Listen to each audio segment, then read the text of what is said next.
Hello friends, welcome back to our YouTube channel Tech and Cryptos. Today in this video, let's learn about how to create Boomerang in your Instagram story. So let's get started. At first, let's go to Instagram app. So here it is. Now we need to click on your story written over here. So let's tap on this icon. Now to record, click on camera. Now click on Boomerang written over here. So let's tap on this. Now you can simply record the thing you want.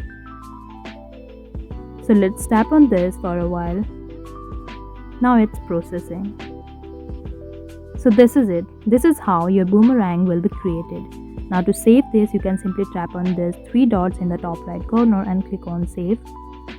And to share it, you can simply click on this arrow over here in the bottom right corner and click on share. So this is how you can create Boomerang in your Instagram. I hope you like this video. Please do like and subscribe. Thanks for watching.